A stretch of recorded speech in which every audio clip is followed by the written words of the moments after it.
기도드립니다. 아멘. 오늘 누가복음 24장 20절에서 27절까지 말씀을 가지고 부활 읽어주는 사람이라는 제목으로 여러분과 함께 은혜를 나눌까 합니다.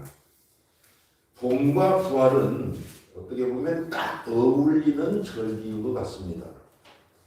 그래서 여기에 잘 어울리는 시 한 편을 여러분에게 소개할까 합니다. 이혜인 시인의 부활 단상.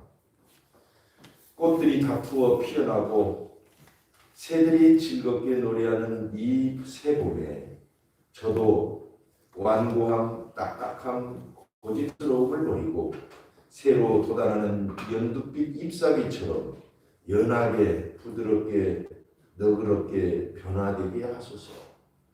참 잔잔한 감동을 주는 그런 부활시입니다. 봄이 되니까 너무너무 좋죠.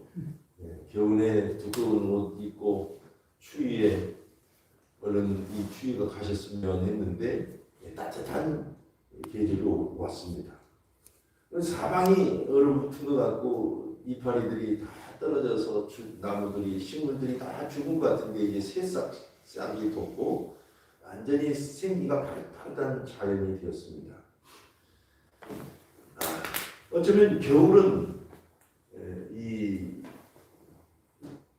안식의 계절이기도 하지만 이 추운 겨울은 어떤 절망을 표현할 때도 그렇게 씁니다. 근데 봄은 따뜻함과 소망을 주는 그런 계절로 상징되어 있습니다. 암담했던 겨울, 그러나 기쁨과 즐거움이 충만한 그런 계절이 된 것입니다. 그래서 어쩌면 이 부활의 힘이 이 봄에 집중적으로 다 쏟아지는 것 같아요. 그래서 봄이 되면 이 부활을 묵상하기가 참 좋은 계절입니다. 근데 만약에 이 계절이 예고 없이 찾아온다면 어떨까요? 겨울 내내 추워서 문을 꽝꽝 잠그고 옷 껴입고 어두운 데서 이렇게 있는데 봄이 갑자기 찾아와요. 예를 들자면 3, 4월에 이렇게 찾아오는 게 아니라 1월에도 찾아오고 7월에도 찾아오고 종을 잡을 수 없다. 그렇다면 봄을 맞이할 그런 기대나 준비가 잘 안 되겠죠. 누군가가 봄이 왔다고 알려주거나 내가 확인하지 않은 이상 이 봄이라는 걸 누릴 수가 없을 것입니다. 그런데 다행히 자연이라는 건 자동으로 때가 되면 뛰어납니다. 가만히 보면 봄이 되고 봄을 알고 자연 만물이 깨어나고 또 곤충이나 새들이 날고 그렇게 되죠. 근데 안타깝게도 이 영혼은 이 봄 소식을 잘 모릅니다. 우리 영혼은 무엇보다도 완악하고 딱딱하고 더딤 있는 그런 연약함이 있습니다. 그래서 봄 소식뿐만 아니라 이 부활 소식, 어쩌면 부활이 이 영혼의 봄 소식이 되지 않습니까? 이 부활 소식은 우리 영혼에게는 봄 소식이에요. 근데 이 소식도 우리 영혼은 막 들려주고 가르쳐줘야만이 알 수 있어요.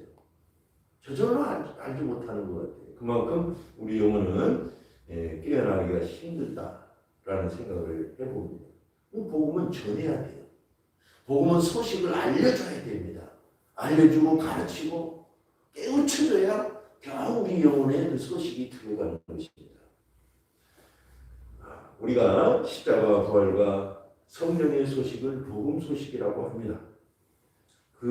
이 복음 소식은 우리 영혼에 생명을 주고 기쁨을 주고 소망을 주고 분명히 봄 소식이에요. 이 복음 소식은 봄 소식이에요.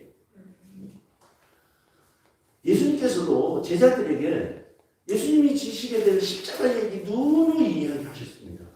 그리고 다시 살아나신다고 부활 얘기 누누이 말씀하셨어요. 기회만 있을 때마다 사역 마지막 부분에서는 집중적으로 제자들을 그 고난과 부활 얘기를 해 주신 것입니다. 근데 오늘 본문에 보면 이 엠마오로 낙향했던 어떻게 보면 이제 다 끝났다고 생각하고 실망하고 집으로 돌아가는 제자들이었는지도 몰라요. 그 이름은 정확하게 밝혀지지 않았습니다. 그러나 예수님의 측근들이었음을 알 수 있어요. 가만히 얘기를 읽어보고 앞뒤 얘기를 상황을 정확히 살펴보면. 근데 이 제자들이 고향으로 내려가다가 집으로 내려가다가 예수님을 만난 것입니다. 부활하신 예수님이에요. 아마 자주 예수님을 뵈었을 것입니다. 근데 그 예수님 몰라봤어요. 몰라보고는 그냥 길동무인 것처럼 옆에서 길 가는 나그네처럼 같이 얘기를 하는데 지금 예루살렘의 아주 큰 이슈는 예수님의 십자가의 죽음과 부활이거든요. 지금 며칠 됐습니다. 3일이나 됐어요. 예수님이 십자가에 죽으신 지. 이건 아마 뉴스 일면 기사에 나오는 그런 소식인데 이 같이 가시는 이 나그네 누군지는 몰라도 에마오 도상들이 보니까 도상의 제자 둘이 보니까 그 소식을 아무것도 모르는 거예요. 예수님이신데 사실은 다른 얘기 하시는 거. 그래서 아니 당신이 이스라엘에 살면서 어떻게 최근에 예루살렘에서 일어난 일을 모르십니까? 우리말로 말하면 이거 모르면 간첩이라고. 모르시는 거예요. 사실은 모르신 게 아니죠. 못 알아보는 거죠. 제자들 입장에서는 오히려. 그리고 이렇게 풀명을 합니다. 우리 대제사장들과 관리들이 사형 판결에 넘겨주었다. 이 정황은 그렇죠. 그리고 십자가에 못 박아 죽게 했습니다. 그런데 우리는 사실 이 예수라는 분을 이스라엘을 구원할 속량할 자로 그렇게 소망을 품었었습니다. 근데 그만 이분이 십자가에 못 박히고 뿐만 아니라 지금 벌써 사흘이 됐습니다. 사흘. 그렇게 얘기를 하는 거예요. 분명히 이 제자들도 그리고 제자들 사이에서도 예수님은 이스라엘을 속량할 자로 어느 정도 이렇게 믿고 있었던 거예요.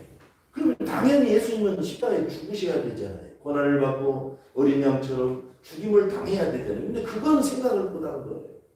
예수님이 죽을 것이다 라고 분명하게 말씀하셨는데 그럼 기대하지도 않잖아요. 마지막 순간까지도 기대하지 않았습니다.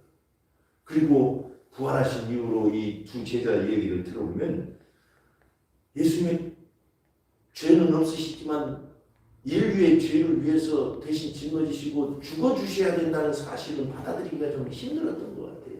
그래서 안 믿어진 거예요. 그래서 이해를 못하고 있었어요. 그리고 예수님의 죽음은 그러니까 끝장이다고 본 거예요. 이제 끝났다라고, 절망이다고, 이제 아무것도 아니다고 그렇게 봤던 것 같습니다. 근데 여러분, 우리는 십자가를 다르게 읽을 필요가 있습니다. 예수님을 모르는 분들은 예수님의 죽음에 대해서 유인의 죽음, 또 의로운 죽음, 그렇게 그 예수님의 죽음 자체를 훌륭하게 보려는 그런 경향이 있습니다. 근데 예수님의 죽음은 그런 훌륭한 죽음에 지나지 않는 게 아닙니다. 예수님의 죽음은 온 인류의 죽음을 대신해서 죽으신 유일한 죽음이신 것입니다. 그분은 죄가 없으셨어요. 그런데 죄값을 짊어지시고 마치 자신이 지으신 죄처럼 죄를 짊어지시고 십자가에 죽으신 것입니다. 그래서 그분의 죽으심으로 인류가 살 소망이 생기고 우리에게 정말 예수님의 십자가는 죄가 못 박힌 죄의 끝, 저주가 못 박힌 저주의 끝, 인간의 한계가 못 박힌 인간의 한계의 끝, 그리고 우리의 정말 되먹지 못한 성질들이 마지막으로 끝장을 본 장소들이 바로 십자가예요. 그러니까 이 십자가의 소식은 정말 인류에게는 너무너무 귀한 소식이고 인류가 그렇게 해결하고 싶은, 없애버리고 싶은 그 모든 것을 짊어지고 오르신 그 사건이었다는 것을 받아들이기가 힘든 것입니다. 예수님 죽으신 자체를 베드로도 말렸잖아요. 안 된다 이거예요. 그러다가 예수님께 책망을 받았죠. 그리고 마지막 순간에 겟세마네 동산에 칼까지 빼서 저항을 했는데 이것마저도 참으라고 하시면서 말로의 귀를 고쳐주시죠. 예수님 죽으셔야만 했던 것입니다. 그분이 당연히 죽을 죄를 지어서가 아니라 전혀 죄가 없으신데 인류를 위해서 그걸 위해 이 땅에 오신 것입니다. 제자들이 그걸 몰랐던 것입니다. 그래서 우리는 이제 바르게 알 필요가 있습니다. 여러분, 우리가 여행을 해도 바른 정보가 우리의 여행의 성패를 좌우하는 것처럼 우리는 영원한 천국에 가게 되는 그런 나그네들인데, 이 예수 안에 영원한 천국과 이 땅의 천국을 일구는 힘이 있다는 그 놀라운 정보를 정확하게 모르면은 우리는 그냥 종교 생활하고 일상 그런 일반인들과 똑같이 살 수밖에 없다는 것입니다. 우리는 이 부활절에 그리고 지난 고난 주간 동안에 못다 있던 이 묵상을 오늘 이렇게 우리가 좀 더 강화시켜 보자는 것입니다. 요한복음 1장 29절에 이튿날 요한이 예수께서 자기에게 나오심을 보고 이르되 보라, 세상 죄를 지고 가는 하나님의 어린 양이로다. 십자가는 나를 위해 나를 대신해 나와 함께 죽으신 장소입니다. 그래서 내 죄와 저주와 내 운명과 내 성질과 연약함과 수치와 상처와 내 가치관마저도 다 이제 십자가 못 박혀버린 것입니다. 그렇게 인류의 수건이 이 십자가에서 이루어진 것이죠. 자, 그래서 이 엠마오 두 제자에게는 이 십자가의 죽음이 바르게 전달돼야만 했었던 것입니다. 그리고 두 번째로는 부활 얘기이신 거예요. 예수님은 다시 부활하셔야만 했습니다. 부활하지 않으신다면 모든 것이 거기서 끝나는 거죠. 다른 위대한 성인의 죽음과 다른 종교에 불과할 것입니다. 그런데 예수님이 살아나신 것은 바로 하나님께서 이런 놀라운 계획들이 있으셨기 때문입니다. 과거에 구약의 바로왕 꿈을 꿨습니다. 그런데 꿈을 해석해 줄 자가 없어서 그 의미를 몰랐어요. 꿈을 꿔서도 그 꿈의 뜻을 모르는 거예요. 느부갓네살 왕 꿈을 꿨습니다. 하나님이 주신 꿈입니다. 근데 꿈을 해석해 줄 자가 없어서 그 꿈의 뜻을 모르는 것입니다. 마찬가지입니다. 예수님이 부활하셨는데 이 부활이 나와 무슨 의미가 있고 이 부활이 무슨 뜻을 가지고 있는지를 잘 모르면은 그냥 축제, 설날 찾아온 축제에 불과합니다. 오늘 본문에 보니까 이 두 제자가 부활 얘기를 하고 있어요. 근데 부활이 자기와 무슨 상관이 있고 지금 기대하지도 않았던 얼떨떨한 사건이라고 지금 예수님 앞에서 말을 하고 있는 거예요. 22절 보니까 또한 우리 중에 어떤 여자들이 우리로 놀라게 하였으니 이는 그들이 새벽에 무덤에 갔다가 그의 시체는 보지 못하고 와서 그가 살아나셨다 하는 천사들의 나타남을 보았다 함이라. 또 우리와 함께한 자 중에 두어 사람이 무덤에 가 과연 여자들이 말한 바와 같음을 보았으나 예수는 보지 못하였느니라 하거든. 이 엠마오의 이 두 제자 지금 분위기가 어때요? 느낌이 어때요? 왜 이런 말을 하고 있어요? 예수님이 살아나셨다고 하는데 놀라운 일이긴 한데 얼떨떨한 거예요. 그게 진짜인지 아직 자기들이 확인을 못 해봤다는 것입니다. 그리고 전혀 예상치 못한 일이 발생했다는 거예요. 근데 앞서 말씀드린 것처럼 예수님께서는 이 땅에서 십자가에 죽으셔야 되고 사흘 만에 다시 살아나실 것을 여러 차례 말씀하셨어요. 이미 말씀하셨어요. 그 부활의 힘이 바로 인류를 다시 살릴 것이고 소망을 줄 것이고 우리를 새롭게 할 것이라는 놀라운 복음들이 있다는 것을 제자들은 그러면 생각지도 못하는 거예요. 십자가 얘기나 부활 얘기는 아마 우리 말로 말하면 귀등으로 듣고 이해하지 못하는 거예요. 그만큼 우리 영혼이 딱딱합니다. 말씀으로 이게 부드러워지고 깨어지고 잘 양육되지 않으면 참 딱딱해요. 그러니까 남 일이 아닙니다. 사실은 저와 우리의 일이에요. 우리의 영혼은 그만큼 깨닫기를 힘들어하는 그런 특징이 있습니다. 그리고 나중에 보면 다락방에 제자들이 모여가지고 문을 꽁꽁 잠그고는 무서워서 문 밖에 나가지 못하고 있었습니다. 그곳에 예수님이 찾아오셔서 자기의 힘을 밝히시고 부활 얘기를 하시죠. 또 나중에 갈릴리 해변에서 또 예수님이 제자들을 만나십니다. 그러자 제자들이 점차 마음을 그때서 열기 시작해요. 나중에는 500명 모임에서 한꺼번에 나타나시기도 하고 그렇게 예수님 나타나셨다고 말씀하십니다. 그들에게 부활의 실제 얘기를 지금 보여주시고 계신 거예요. 그러자 처음에는 이 부활을 믿지도 않았어요. 이 여자들이라고 하면 마리아들이잖아요. 그 몇몇 여자분들이 가서 무덤에 쫓아갔을 때는 새벽에 뭐하러 갔어요? 부활하신 예수님 뵈러 갔나요? 그게 아니에요. 자기들이 미처 안식일이 막 닥쳐가지고 급히 장사하느라고 향유를 몸에 못 받아들인 거예요. 그래서 마저 장사 지내러 가는 겁니다. 이 얘기를 천사들이 이제 부활 소식을 들려주자 깜짝 놀라서 다시 제자들에게 와서 그 얘기하니까 제자들도 못 믿었어요. 그러나마 이제 베드로가 조금 열심히 있는 사람이라 한 걸음에 내리 달아서 예수님의 무덤까지 갔어요. 그랬더니 진짜 무덤이 확 열려버린 거예요. 열려있고 예수님 시체가 보이지 않는 것입니다. 부활을 믿지도 않고 기대하지도 않았던 것입니다. 여러분, 부활이라는 건 반드시 기대해야 됩니다. 기대하지 않으면 나와 상관없는 사건이 되고 말아요. 그래서 예수님 나타나셔서 하셨던 일은 부활을 직접 그들에게 보여주시고 믿게 하시고 기대하게 하셨던 것입니다. 여러분, 그래서 예수님 먼저 책망하신 장면부터 한번 읽어보면 25절 이르시되 미련하고 선지자들이 말한 모든 것을 마음에 더디 믿는 자들이여.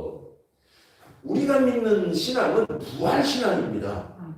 이 부활신앙은 먼 미래에 우리가 부활할 거라는 그런 소망이기도 하고 가장 핵심적인 건 예수님이 부활하셨다는 사실입니다. 그리고 또 한 가지 중요한 것은 그 부활의 힘으로 지금 어떤 환경과 형편 중에도 부활의 능력으로 살아간다는 것입니다. 이 세 가지 측면에서 부활은 의미가 있어요. 첫째는 예수님이 부활하셨다. 이건 목숨 걸고 제자들이 지키고 전파했던 내용입니다. 두 번째는 우리는 장차 부활한다. 여러분 아직 우리가 몸은 부활하지 않았잖아요. 그래서 미래 언젠가는 장차 반드시 부활한다. 예수 안 믿는 사람도 부활한다. 대신 심판의 부활로. 우리는 영생의 부활로. 그런데 세 번째로는 이게 중요한 것입니다. 항상 우리 그리스도인이 이 세 번째 것을 생각해야 되는데 그 뭐예요? 그 부활의 능력으로 지금 우리가 살아가고 있다. 아멘. 우리 절망이 있는 곳에 소망을 부활입니다. 부활의 힘이에요. 질병이 있는 곳에 치유가 부활의 능력입니다. 여러분 부활의 능력은 하나님의 생명의 속성 안에 들어있어요. 근데 하나님의 생명이시기 때문에 생명의 근원이시기 때문에 그분이 하시는 일 속에는 다 부활의 속성이 들어있는 것입니다. 부활은 느닷없이 만들어내놨던 발명품이 아니고 하나님의 속성 가운데 있는 한 속성인 것입니다. 그러니까 여러분 우리의 신앙의 힘은 항상 그 부활의 능력에서 나오는 거예요. 아멘. 절망 중에 있는 사람들이 소망을 갖고 다시 일어서는 이유가 뭡니까? 부활의 힘 때문에 그러는 것입니다. 아멘.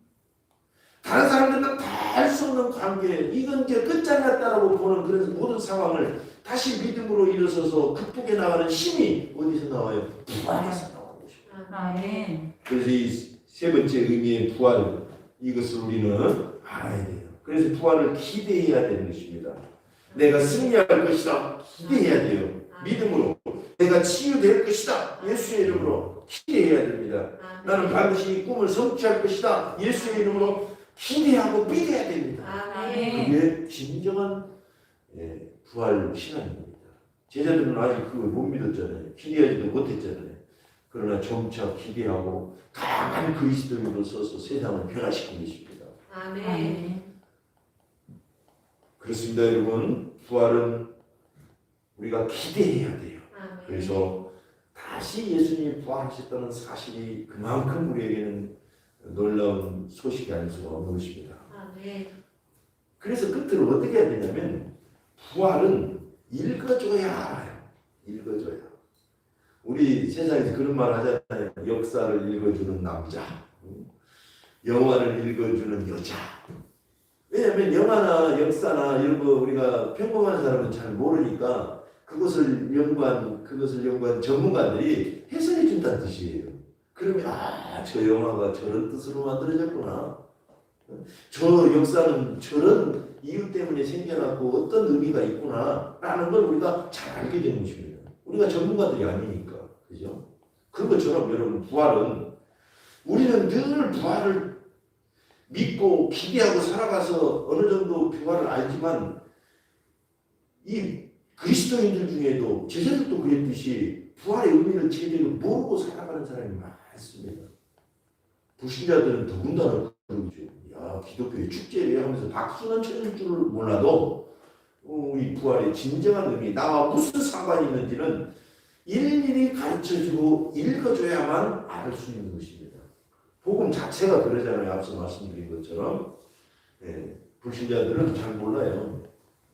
그래서 진짜 예수님을 만나고 복음을 깊이 경험해야 이 예수님의 복음을 알 수가 있어요. 십자가와 부활과 성령의 복음을 알 수가 있는 것입니다. 최근에 이제 나이 연세 많이 드신 그 철학자들, 기독교인 철학자가 한 분 돌아가시고 또 100세가 되신 어떤 철학자가 좀 인기예요. 제가 그래서 관심이 있어서 예전에 그분들의 책들을 많이 읽었기 때문에 그분들을 지켜보고 영상을 보고 글을 읽어보면 조금 우려가 돼요. 왜냐하면 그분은 철학했으면 철학자여야 되는데 기독교 근본 교리를 자꾸 바꾸려고 해요. 유명세를 타고 그렇게 한마디씩 하면은 교회에 관해서, 신앙에 관해서, 예수님에 관해서 함부로 말하면 안 되잖아요. 그런 우려가 있어요. 누군지 특정하지는 않겠지만 대강 아실 거예요. 그래서 깨달았습니다. 뭐냐면 하나님을, 예수님을 제대로 경험하지 못하면 저렇게 박식하고 세상에서 존경받는 인물들도 헛소리 할 수 있구나라는 생각이 들더라고요. 여러분 기억합시다. 예수님은 깊이 만나고 근엄하고 십자가 부활과 성령에 대해서 바르게 우리가 읽어야만 안전하다는 것을 기억해야 돼요. 오늘 제자들을 보세요. 제자들이 엠마오 두 제자가 예수님을 잘 몰랐잖아요. 눈앞에다 두고도 몰랐어요. 예수님이 십자가에 죽으셔야 된다는 사실도 알지도 못하고 기대하지도 않았어요. 부활도 알지도 못하고 기대하지도 않았어요.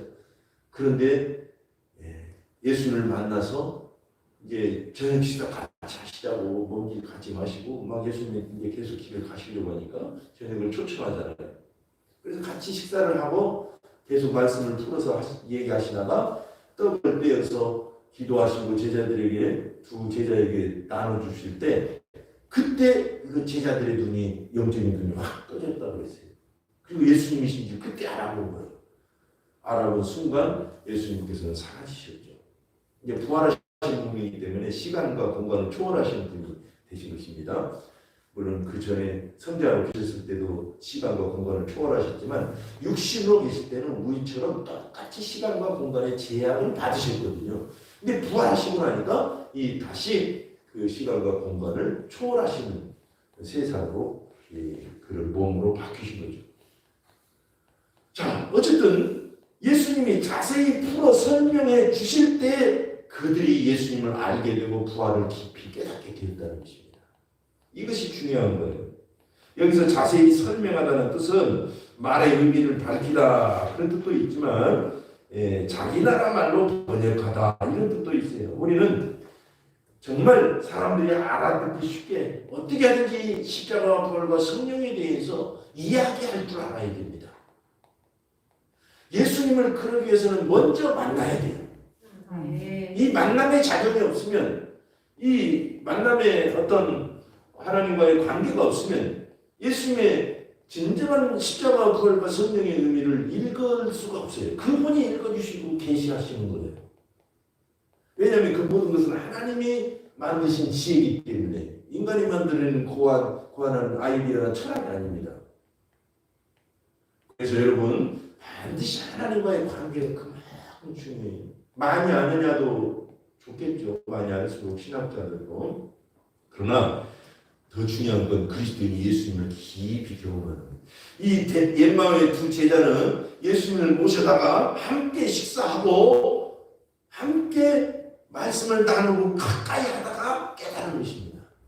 예수님이 계시를 주신 거예요.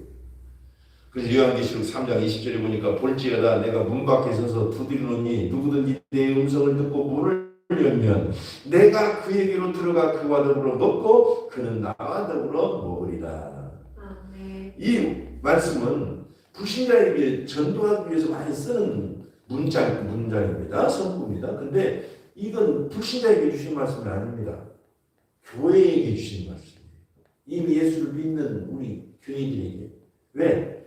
그만큼 우리가 예수를 믿는다고 해도 마음문을 닫고 예수님과 교제하지 않으면 예수님과 관계없는 삶을 살기 쉽다는 것을 말씀하신 것입니다. 그러니까 우리 하늘교회 성도들은 날마다 묵상을 강조하는 이유가 바로 그거예요. 항상 예수님을 깊이 인격적으로 만나기를 힘써야 돼요.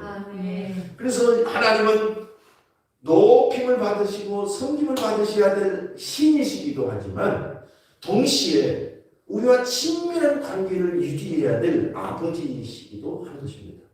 이 일을 위해서 예수님이 오셨어요. 그래서 우리가 부활의 의미를 제대로 읽으려면 이렇게 엠마오 두 제자처럼 예수님을 가까이 해야만 가능하다. 그것입니다. 바울이라는 사람을 아시죠? 이분은 성경을 많이 썼어요. 신약에 13번.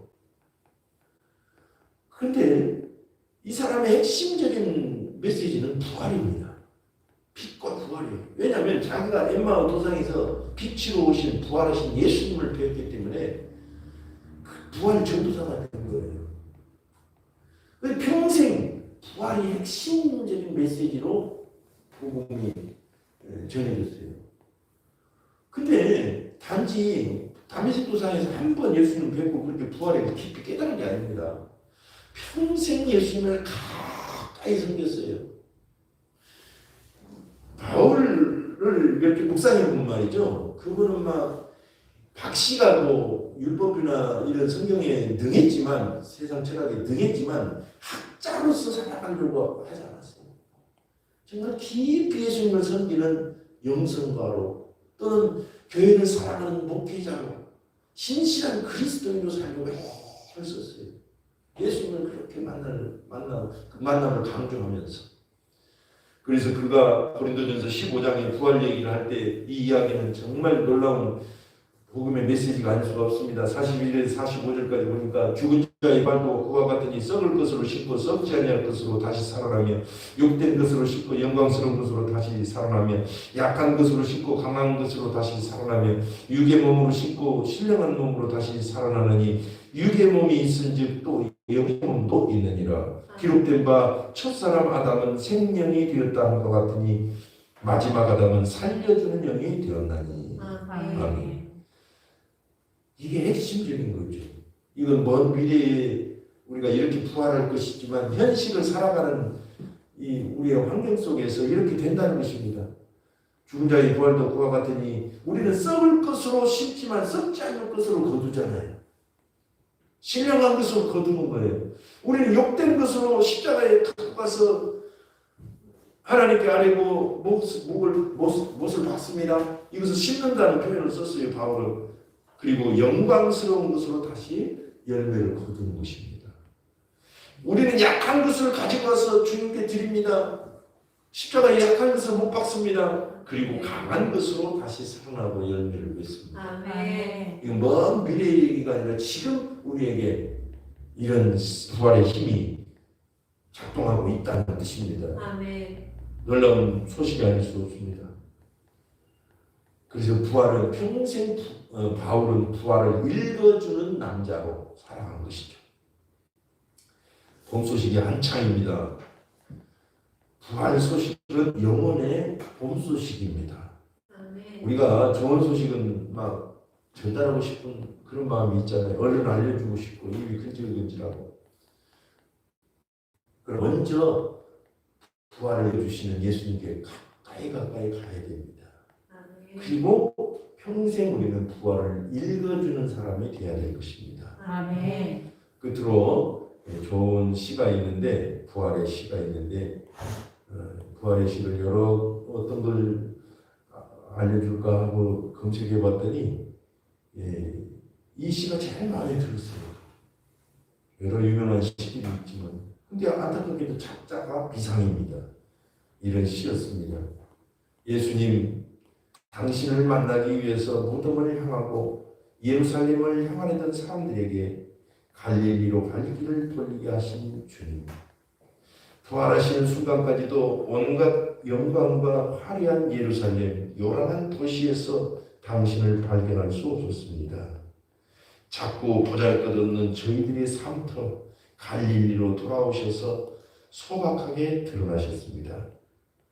혹시라도 제자들이 화려한 성전에서 당신을 찾을까봐 갈릴리에서 나타나신 예수님, 저희들도 부활하신 당신을 만나기 위해 어서 갈릴리로 돌아가게 하소서. 좀 잔잔한 감동을 줍니다. 이전 합심해서 한번 기도하겠습니다. 우리는 부활을 기대해야 됩니다. 기대해야 현실적인 삶에서 부활의 신앙을 살 수가 있습니다. 그러기 위해서는 먼저 부활을 잘 알아야 되는데 예수님께 가까이 가면 예수님이 우리에게 부활을 읽어주실 것입니다. 그리고 우리도 또한 우리 삶 속에서 부활을 읽어주는 사람으로 살아가기를 결심하면서 합심해서 한번 기도하겠습니다. 하나님 아버지여 감사합니다. 오늘 부활절을 맞이해서 부활을 다시 한번 생각해 봅니다. 하나님 아버지여 이 부활 소식은 이미 예수님께서